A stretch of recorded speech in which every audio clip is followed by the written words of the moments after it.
చూడండి, అందరూ బాగా చూడండి.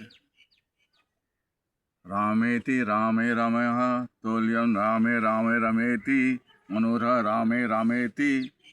వీడు ఈ కలియుగంలో పరమ అన్నిటికంటే పరమ ధ్యానం చేసి కొన్ని పవర్స్, కొన్ని శక్తులు వీడు పొందాడు. వీడికి ఎవరన్నా అన్యాయం చేద్దాం అన్నా కూడా వాడి ఇంటికి ఒక సర్పం వెళ్ళిపోతుంది. ఆ సర్పం వెళ్ళిపోయి ఇంటికి వెళ్ళిపోతే వాళ్ళందరూ, ఇంటి వాళ్ళందరూ రోడ్డు మీద పరిగెత్తాలి. అది సుబ్రహ్మణ్య స్వామి తదాస్తు అనేసారు ఆయన. ఎందుకంటే ఈ భక్తుడు, ఈయన భక్తుడు సుబ్రహ్మణ్య స్వామికి హృదయంలో ఉన్న దేవుణ్ణి భక్తుడి. అందుకే ఈత కొందరు రాజకీయ నాయకులు ఇట్లా దొంగ నమస్కారాలు కాదు, ఇట్ట పెట్టలేరు, ఇట ఇట రెండు చేతులు ఇట్లా జోడించలేరు.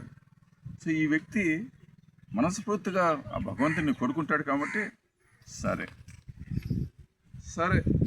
ఈయనకి ఏమైనా అన్యాయం చేయాలనుకుంటే కూడా ఈయన హనుమంతుడిలాగా ఎగిరిపోతాడు.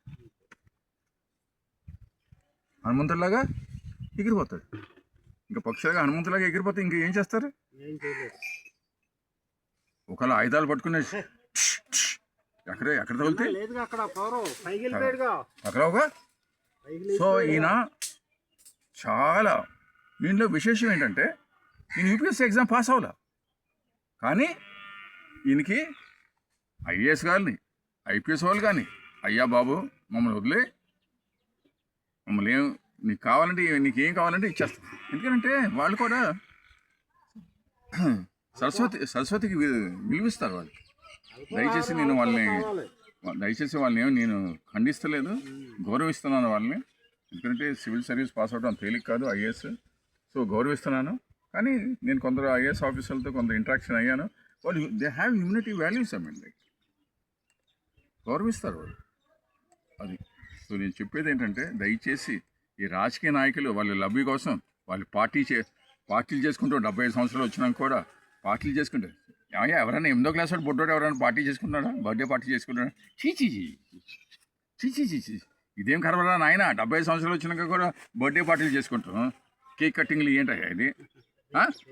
మరి వీళ్ళు కొంతమంది అబ్బు పాలాభిషేకాలు, బ్యానర్ల మీద, ఫోటోల మీద అభిషేకాల మీద యక్షలు. ఆ భగవంతుడేమో దేవాలయంలో ఏమో శివుడేమో. అయ్యో ఒక్క భక్తులు కూడా రావట్లేదేంటి? ఆయన బాధ. అసలు ఈ మానవుని ఎంత సృష్టించాను అయ్యా, నేను ఒక్క మానవుడు కూడా రావట్లేదు. ఈ రాజకీయ నాయకులు అంతా నా ఫోటోలు వేసేసుకుని నన్నే అబద్ధం చేయండి, నన్ను ఇబ్బంది పెడుతున్నారు.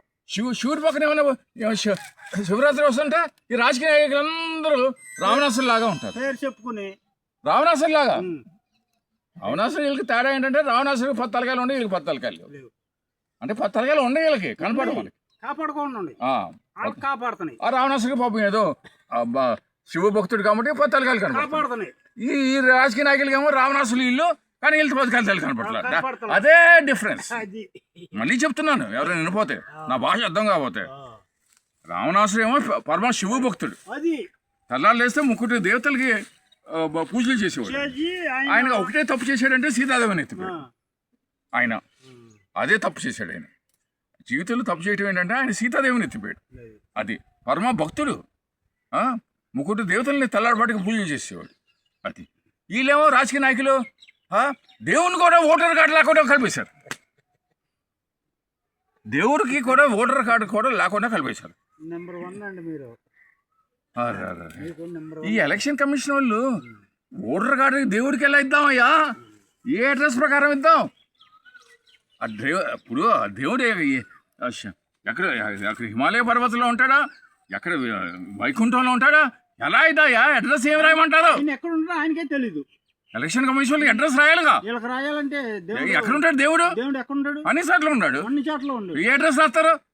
001 రాసేస్తారా? అదే 001 రాసేస్తారండి. ఎందుకయ్యా? ఒరే రాజకీయ నాయకులు ఉందరా మీకు సావిరంగా? ఆహా, చెమ్మ చెక్క.